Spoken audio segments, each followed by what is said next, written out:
nga, as they love each other for how many years, nag-come up na 'to sa isang araw na naginip siya.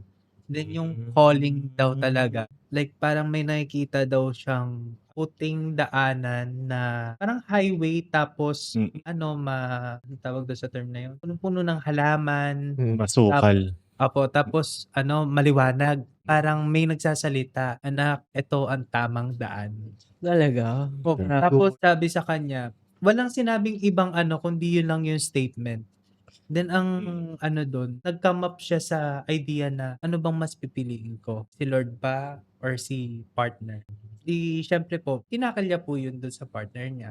Na to the point na ibe-breakdown niya po yun, siyempre ang hirap i-let go na Gaano katagal yung relationship nila? approximately 2 to 3 years po yung pagsasama nila. Medyo bago pa naman. Then siyempre yung relationship po nila napaka-strong pa, eh. Then as he break down the idea na to the point na parang gusto niyang i-let go yung relationship na mag-commit siya to this particular service, commitment to the Lord.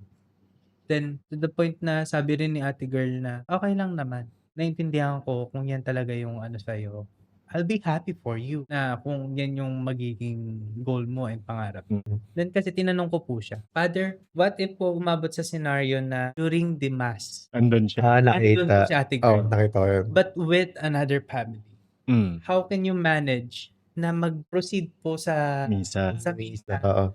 habang nakikita mo siya na may kasama siyang iba?" Mm. Kaya Nasaktan yung si father, okey na siya, eh. Mag-relapse bigla, eh. Inano ka ba ni father? Joke lang. Then sabi po ni father sa'kin, "Alam mo may ganyan ng scenario akong na-encounter."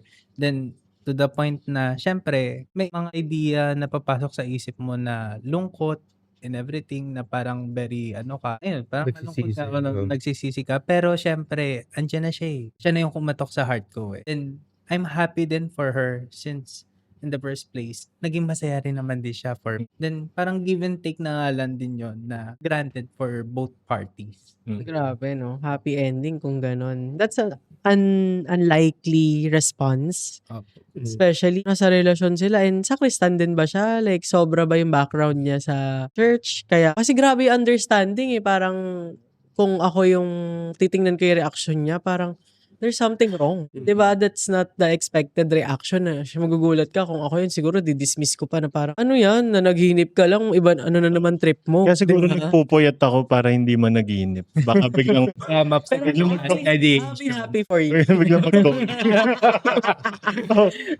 Sabi nga ng friend ko, mahirap kalaban si Lord. Oo. Kaya ibibigay na kita. Pero actually may napanood akong video sa Facebook na yung pare, kinasal niya yung ex niya. yung ex niya. Oo. So, 'di ba? That time din yan, eh, during the time na Yung ginagawa nila. yung si Barbie, yung palabas nila, si Barbie kinasal sa iba, tapos si Carlos yung naging pare. Typical So baka doon nga nanggaling. Oo. inspiration. Actually, during that time na nag-conceptualize pa sa nila, paper nila, ang inspiration ko talaga diyan, may friend ako na na meron siyang connection sa mga seminarista. So, actually naging karelasyon niya ata or kalandian. I don't know kung formal ba or informal. Pero during that time, hindi pa ordained din naman. So, parang going there and yun talaga yung goal. Hindi, Parang seminaryo. gusto talaga magpare, yun talaga yung direksyon. Kaya lang, during that time, bata pa kasi. So, siguro, tao pa rin naman at the end of the day. So, may ganong aspect.